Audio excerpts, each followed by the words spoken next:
नमस्कार जय हिंद दोस्तों, स्वागत है आप सभी का आपके अपने YouTube चैनल अभय स्टॉक पर। मैं हूं आप सभी के साथ अभय यादव। साथियों, अमित शाह जी यानी कि गृह मंत्री जी या फिर कहें तो भारत सरकार एक कुछ ऐसा बिल लेकर आ रही है जिससे कि ये लग रहा है कि ये लोग विपक्ष को ही खत्म कर देना चाह रहे हैं। ऐसा राहुल गांधी जी द्वारा या फिर जो विपक्ष है उसके द्वारा ये आरोप लगाया गया। साथियों, विपक्ष का कहना है कि ये विपक्ष को खत्म करने का जो है कि ये साजिश किया जा रहा है और जो केंद्र सरकार है वो अब चाहती है कि विपक्ष रहे ही ना। साथियों, जेल से नहीं चलेगा जो है कि शासन, यानी कि अगर कोई जैसे कि अरविंद केजरीवाल जी थे 5 महीने के आसपास जेल में रहे और उसके बाद भी वो मुख्यमंत्री पद पर कायम रहे, तो उस तरीके से अब वो जेल में रहकर ऐसे कोई नहीं कर पाएगा।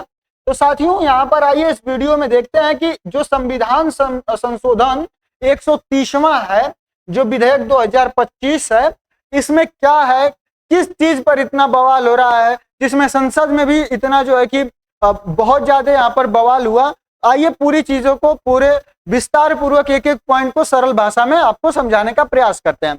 साथियों, आप सभी से छोटी सी विनती है, अगर चैनल पर नए हैं तो सब्सक्राइब कर लीजिएगा और भी दोस्तों के साथ शेयर करिएगा। हमारे इस परिवार को बड़ा बनाने में हमारी सहायता अवश्य करिएगा। चलिए आइए आगे बढ़ते हैं। तो देखिए यहाँ पर Amit Shah to move 3 bills for removal PM CM minister held on serious criminal charges, यानी कि एक बिल लेकर आया गया है अमित शाह जी के द्वारा, जिसमें कहा गया है कि जो सीरियस क्रिमिनल चार्जेस होते हैं, अगर वो लगते हैं किसी पद पर बैठे, जैसे कि प्रधानमंत्री हो गए, किसी राज्य के मुख्यमंत्री हो गए, मिनिस्टर्स हो गए, तो अगर वो 30 दिन के अंदर उन पर जो जुर्म है वो सिद्ध नहीं भी हुआ है और अगर उनको बस पुलिस हिरासत में रखी है और वो 30 दिन से अधिक जो है कि जेल में है, तो उनका जो मतलब पद है उससे वो स्वतः ही, अगर वो इस्तीफा देना चाहें तो इस्तीफा दे सकते हैं, अथवा 30 दिन के बाद 31वें दिन उनका जो स्थान है, जो पद है, वो अपने आप ही उनसे हट जाएगा। तो साथियों, ये बात है 130वें कॉन्स्टिट्यूशन अमेंडमेंट बिल के। ये है क्या, इसको थोड़ा सा अच्छे से समझेंगे। यह जो है कि पूरे मतलब कि जितना ऑपोजिशन था, पूरा ये जब बिल आया तो उसके बाद सब लोग भड़क गए और जो बिल का पेपर था उसको फाड़कर अमित शाह जी पर यहाँ पर फेंकने का काम किया गया। साथियों देखिए, यहाँ पर देखिए ये जो बिल था वो कुछ इस तरीके से था, जिसमें आप पहला, दूसरा और तीसरा देख रहे हैं, जिसमें अमेंडमेंट बिल है और ये मतलब 130वां अमेंडमेंट बिल है। ये उसी चीज को है जिसमें गवर्नमेंट ऑफ यूनियन टेरिटरीज, दूसरा है जम्मू कश्मीर के लिए, क्योंकि ये नया बन के आया है तो इसके लिए अलग से, और साथ ही जो यूनियन टेरिटरीज है उनके लिए अलग से, जहां पर जो है कि विधानसभा है, जहां पर मुख्यमंत्री वगैरह होते हैं, और ये जो है वो संविधान के लिए है। साथ ही इसमें आप ये एक चौथा पॉइंट भी देख रहे हैं जिसमें लिखा हुआ है the promotion and regulation of online gaming bill. ये ऑनलाइन गेमिंग बिल के लिए था, जिस पर मैं ऑलरेडी एक वीडियो बना चुका हूं, आपको डिस्क्रिप्शन बॉक्स में इसका लिंक भी मिल जाएगा, वहां से भी आप इसको समझ सकते हैं। आपकी अपनी जो राय होगी वो कमेंट सेक्शन में दीजिएगा। तो ये जो मुख्यतः 4 बिल थी, जिनमें से एक पर तो मैं पहले डिस्कस कर चुका हूं, बाकी ये 3 पर जो है कि अभी हम लोग करने वाले हैं। तो देखिए, केंद्र सरकार ने लोकसभा के एजेंडे में 3 जुड़े हुए विधेयक रखे जो एक समान 3 दिवसीय नियम बनाते हैं।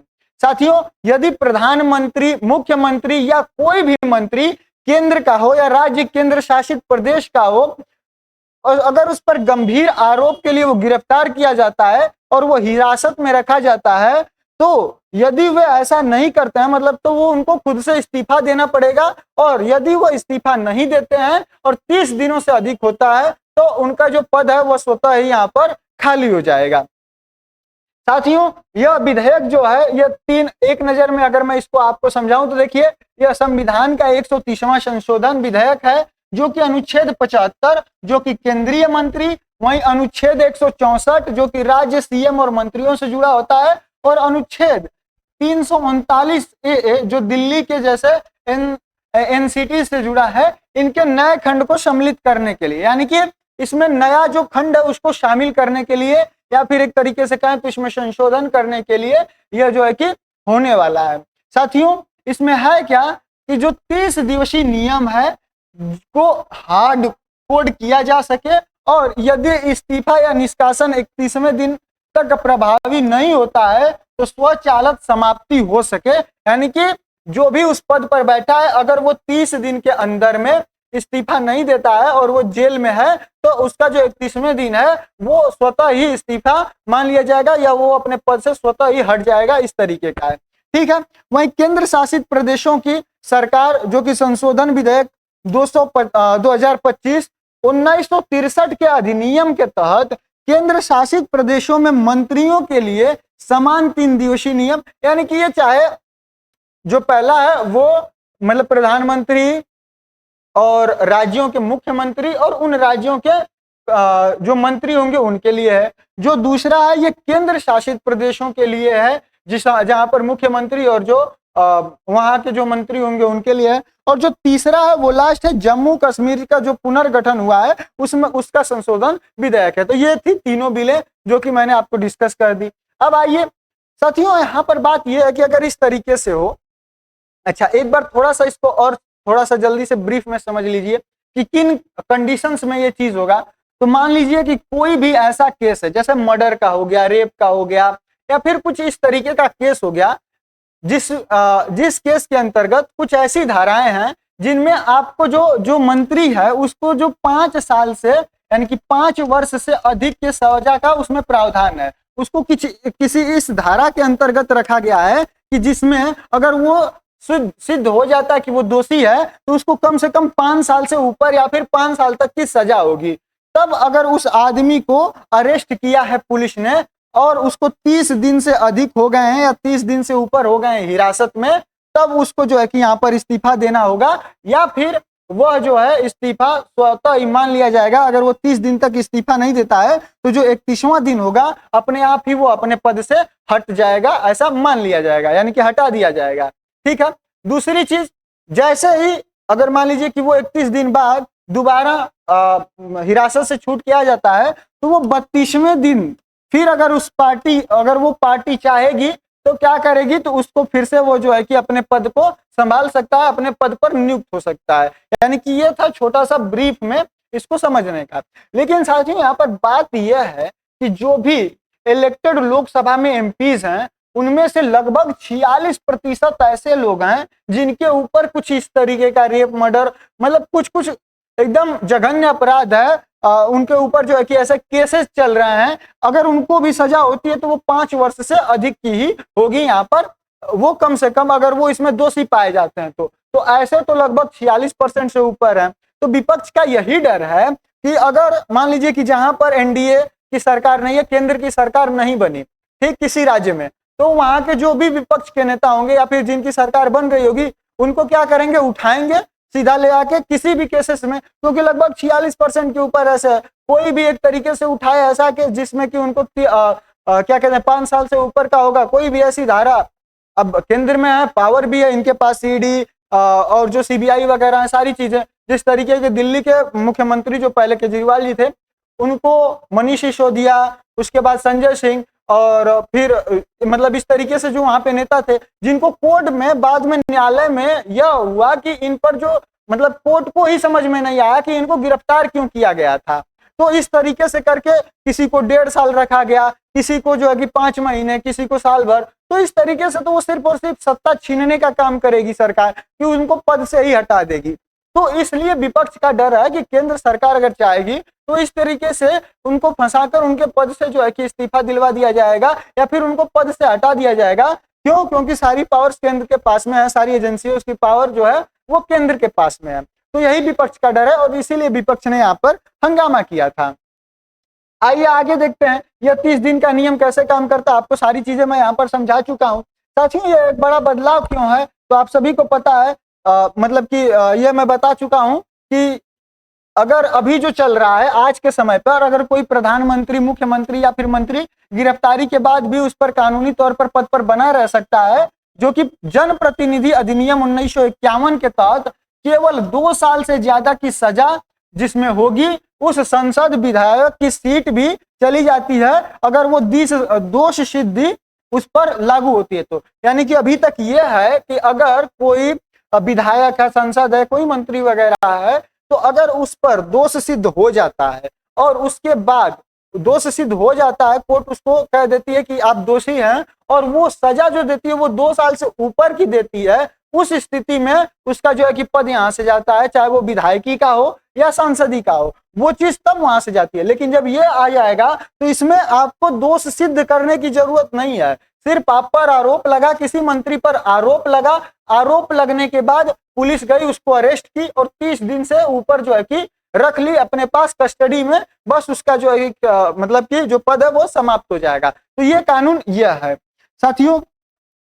अब जो ये कानून बना था वो सर्वोच्च न्यायालय के लिली थॉमस 2013 के फैसले में ऐसे दोष सिद्ध पर तत्काल अयोग्यता लागू कर दी, लेकिन सिर्फ गिरफ्तारी के बाद स्वतः निष्कासन नहीं होता है। तो ये सारी चीजें यहाँ पर होने वाली हैं और ये जो पहले की चीजें हैं वो यहाँ पर चल रही है साथियों। विधेयक के तहत दोष सिद्ध की आवश्यकता नहीं है, केवल इसको जो है कि गिरफ्तार करने की देरी है और उसको हिरासत में रखने की देरी है।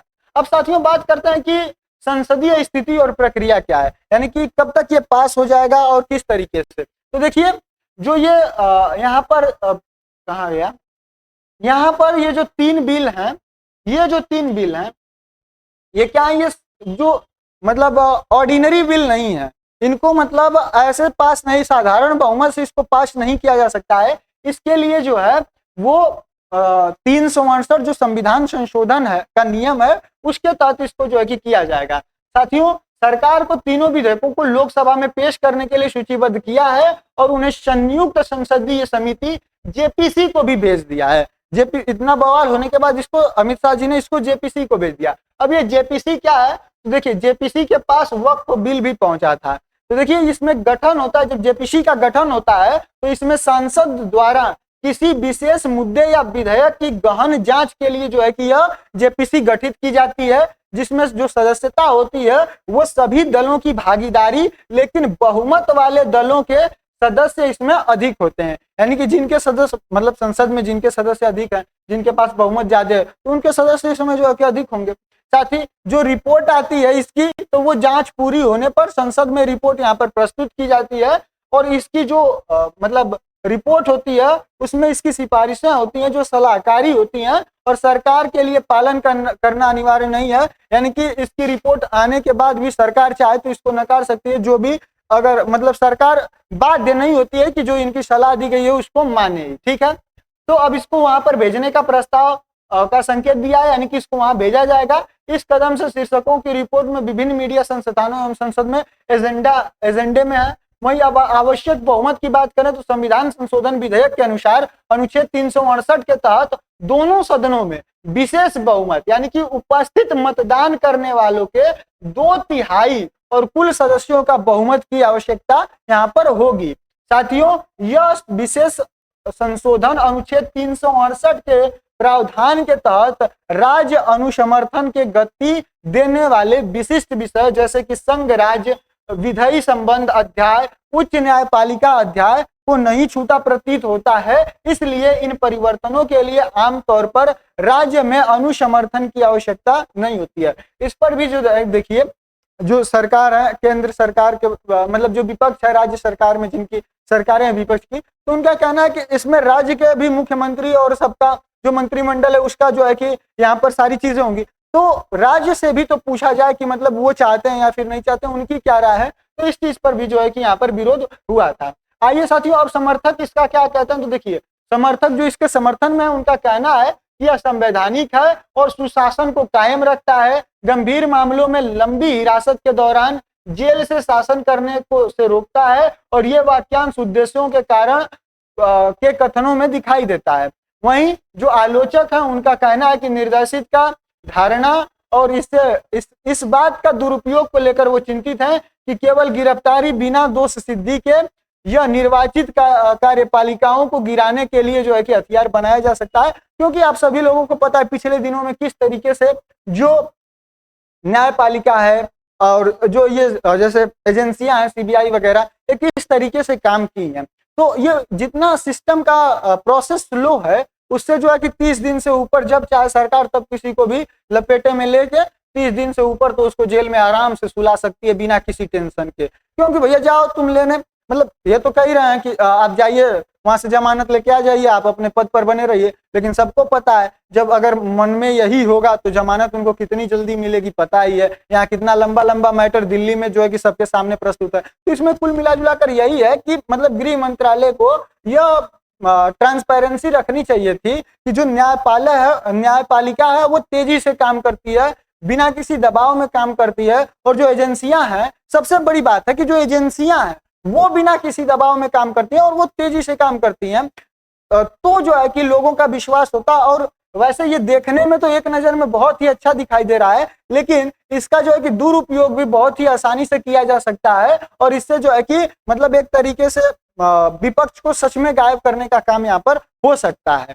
ठीक है, बाकी आइए आगे देखते हैं। तो साथियों, संसद में दोनों सदनों में एनडीए की ताकत है। अगर इसको वो पारित कराना चाहें, इसको बिल बनाना चाहें, संशोधन करना चाहें, तो इनके पास जो है कि एनडीए की ताकत की अगर बात करें तो अब संसद में एनडीए की संख्या के बल की ओर और इसे संशोधन विधेयक को पारित करने में आने वाली अड़चन की। तो देखिए, चूंकि संसद में 2 स्तर पर बहुमत चाहिए, जिसमें पहला सदन की कुल संख्या का 50% से अधिक मत होना जरूरी है।